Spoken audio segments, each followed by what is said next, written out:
Ambika peered curiously into the mirror as her maidservants finished adorning her in preparation for the nuptial bed. She had lost none of her beauty despite her months of mourning. Her skin was flawless and as white as milk. Curling jet black hair framed her oval face. Bow-like eyebrows arched over her black eyes, which curved like two lotus petals. No wonder Vichitravirya had been so enamored of her, rarely leaving her side.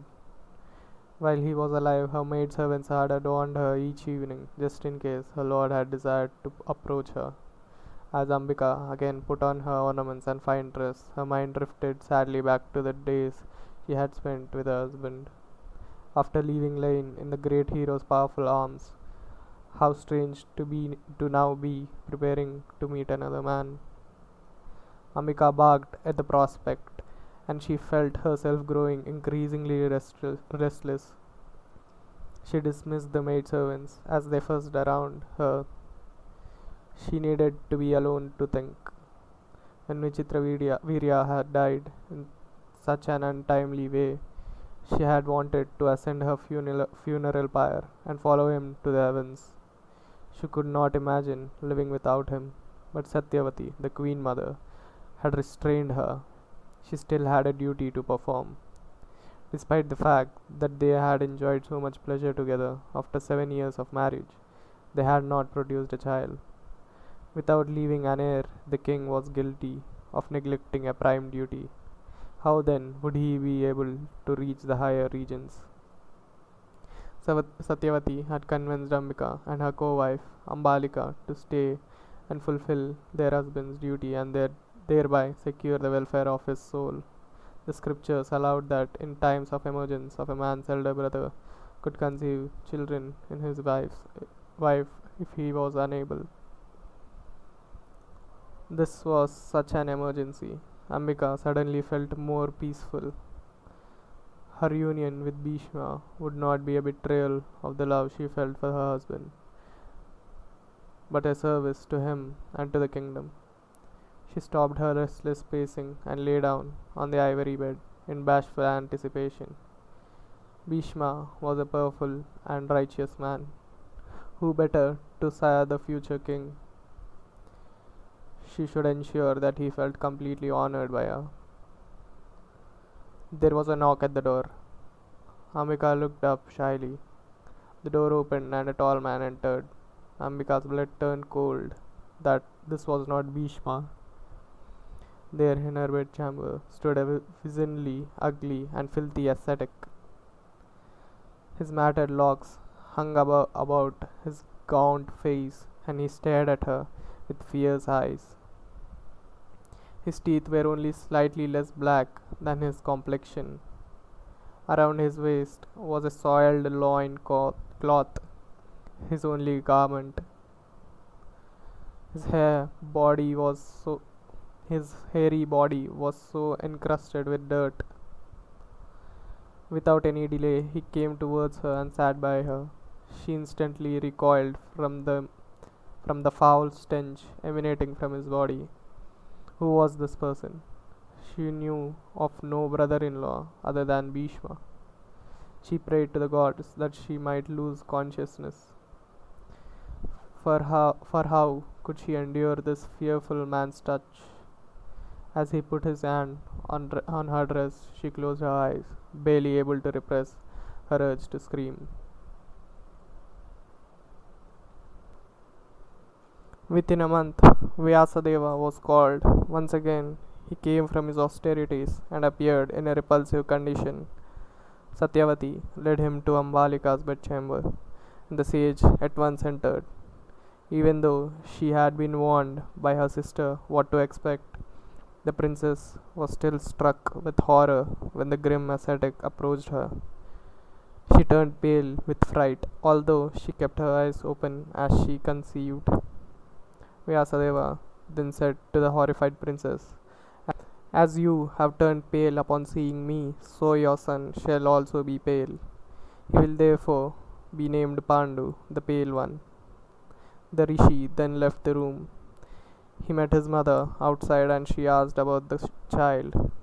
Vyasadeva replied to her that a greatly powerful boy would be born, but he would be pale. Satyavati again felt anxious. The child would be pale? What did Vyasadeva mean? Something was still not right. And in any event, even if everything was fine with this child, with only one qualified prince, the kingdom would still be in a precarious position. Vyasadeva should try once more. She asked him to again approach Ambika. This time, the princess, knowing what to expect, would keep her eyes open.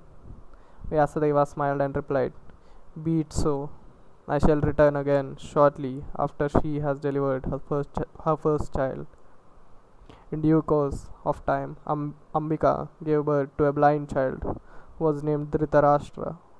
Ambalika delivered a pale child who was nevertheless effulgent and endowed with many auspicious marks on his body, and who was named Pandu in accord with Vyasadeva's words.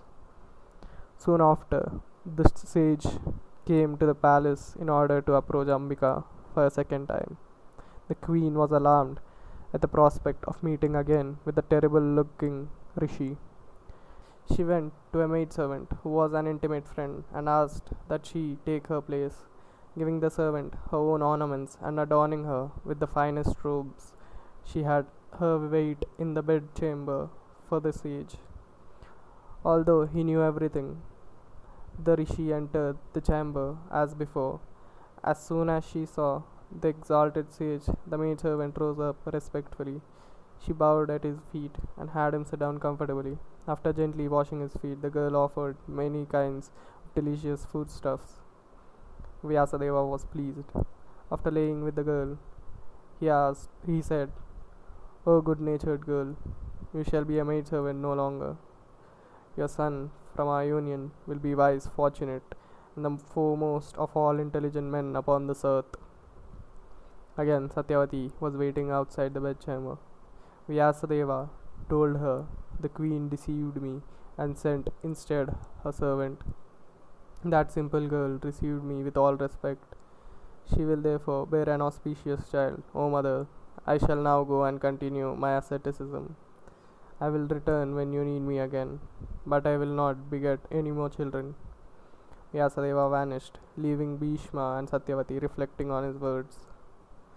The maidservant gave birth to a child named Vidura, who later became the chief minister and advisor of the Kuru house.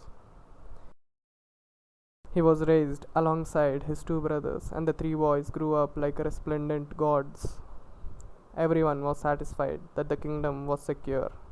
Happiness and prosperity were everywhere as the gods showered their blessings on the kingdom. Bhishma ruled as regent while the boys grew up. Although Dhritarashtra was the eldest, his blindness disqualified him from becoming the king. Nor could Vidura assume the throne as he was born of a servant girl.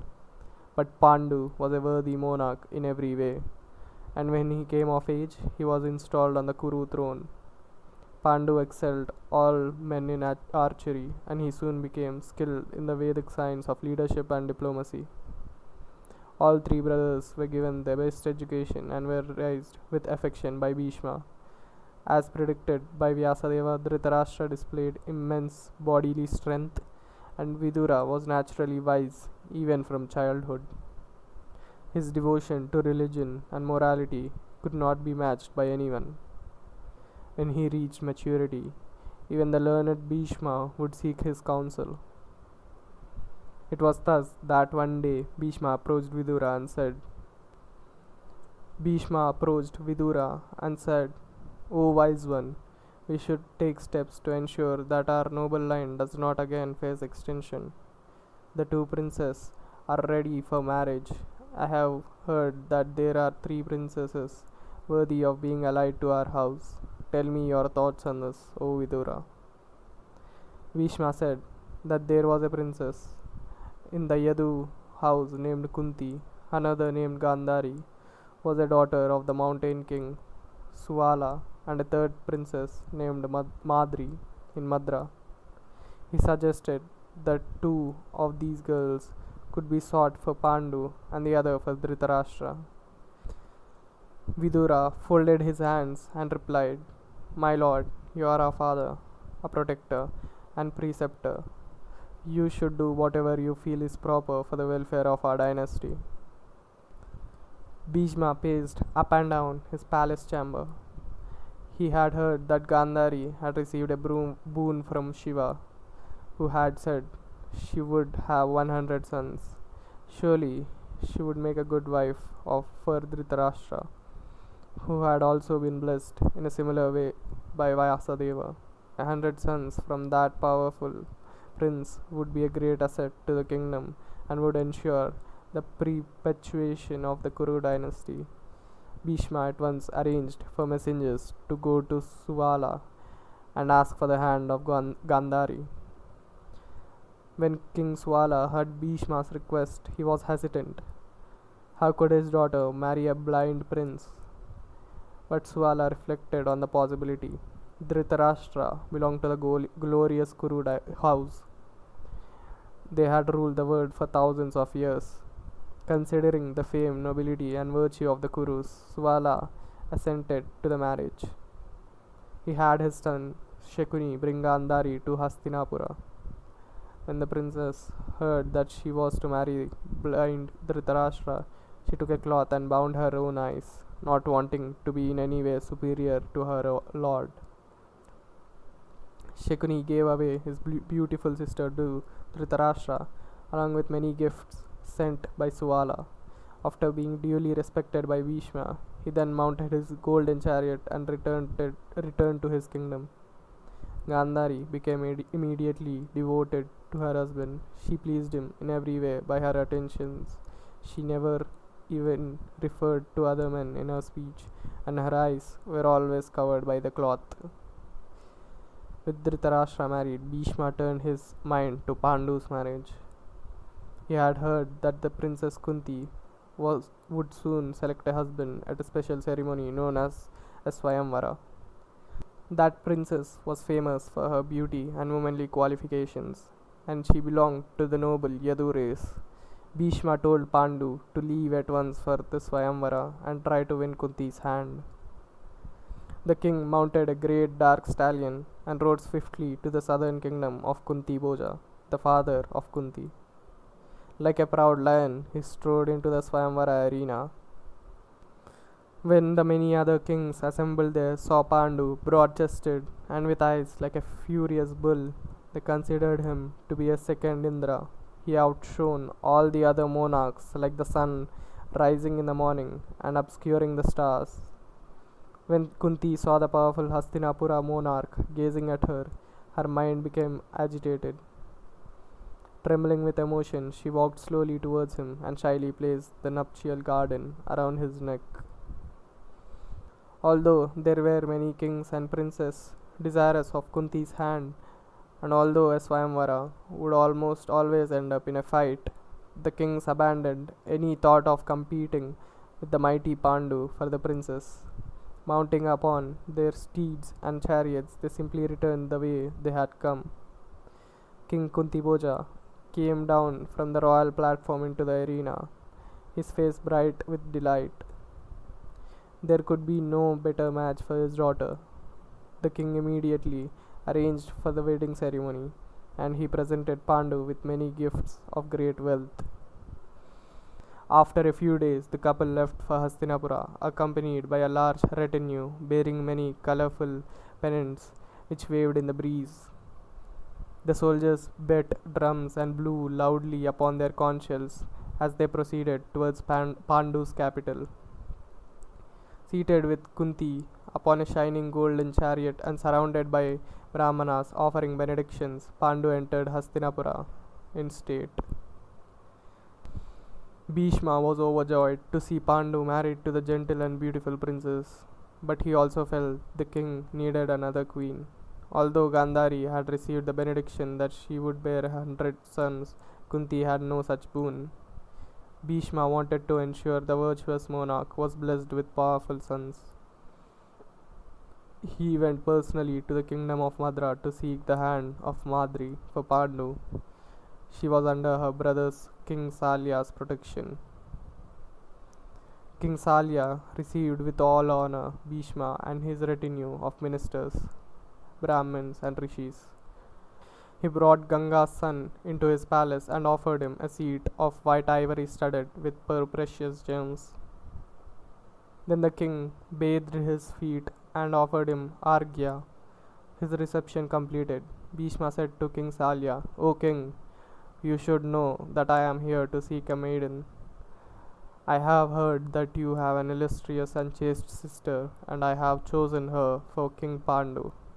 Please tell me if you approve of this arrangement." King Salya replied that the Kuru house was more than worthy of being allied with his house. There was, however, an ancient custom in his family that no girl could be given in marriage unless the suitor offered a tribute. Bhishma had already heard of this custom because it dated back to the great Brahma himself. He had come prepared and thus replied to Salya, "There is no fault in this custom, as it has the approval of the self-born creator Brahma. Therefore, please accept the gifts I have brought in exchange for the princess." Bhishma's men then carried in heaps of gold coins, pearls, corals, and gems of various colors and set them before Salya. Bhishma also presented the king with hundreds of elephants, horses, and chariots. Salya received all the wealth with a delighted heart. He then gave Madri to Bhishma, who then soon returned to Hastinapura and performed the wedding ceremony. Pandu established each of his wives in their own splendid palaces and gave himself up to enjoyment with them both. He sported in the palace groves and gardens, appearing like a celestial with two beautiful consorts.